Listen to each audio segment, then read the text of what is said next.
Sa tumitinding aktibidad ng Bulkang Mayon, naka-alerto din ang 9th Infantry Division ng Armed Forces of the Philippines para tumulong sa humanitarian assistance and disaster response. Yan ang report ni Connie Kalipay ng Philippine News Agency Albay.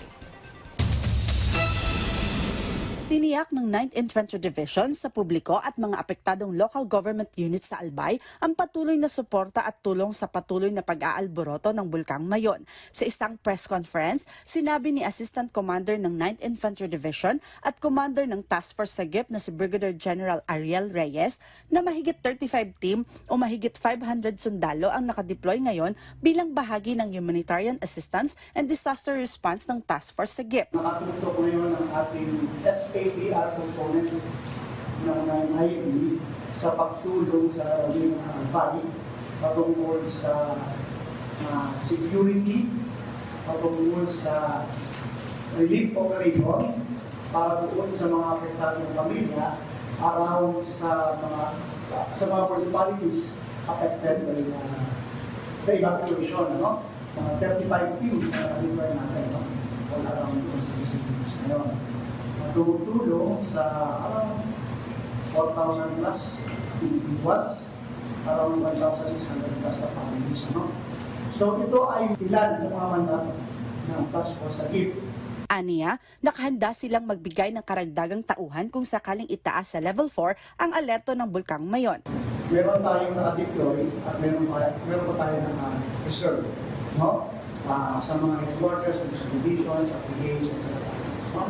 At any rate, what we can assure to the public, to the LGU, and to the OCB, ay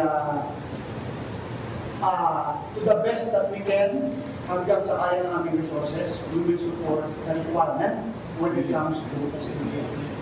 It includes personnel, logistics, especially yung mga transport. Pagpa ni Reyes, sa kabila ng pangako ng dibisyon sa HADR, tiniyak din nila ang mga sundalo sa lugar ay nagpapatuloy sa mandato nito sa mga operasyon sa panloob na seguridad. While nagpe-perform ng humanitarian assistance and disaster response sa mga ganitong klase mga kalamidad, ay patuloy na nagkakandak ng security operation dahil doon sa mga hindi apektado ng NCDR areas. Before and even now, patuloy yung ating sustained focus military operation, security operation doon sa ibang mga areas as mandated sa amin and as designed sa aming kampanya. No? So, while we are doing this, no, we can ensure the public, the community na habang nagtatrabaho ang inyong Spear Division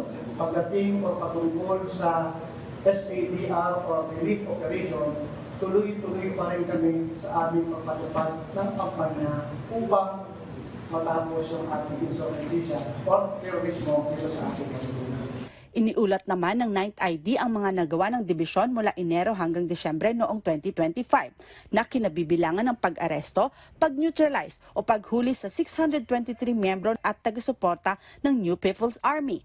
May kabuuang 39 na pakikipaglaban ang naitala, kabilang ang 6 na pangunahing engkwentro, 13 maliliit na engkwentro at iba pang mga pakikipaglaban na may mga ambag na resulta. Bilang karagdagan, 253 baril at 501 anti-personnel mine ang nakumpiska o isinuko. Samantala, pinaalalahanan ni Major General Aldwin Almase ang lahat ng mga sundalo na sumunod sa mga protocol habang ginagampanan nila ang kanilang mga tungkulin. Mula rito sa Pili Camarines Sur, para sa Integrated State Media, Connie Kalipay ng Philippine News Agency.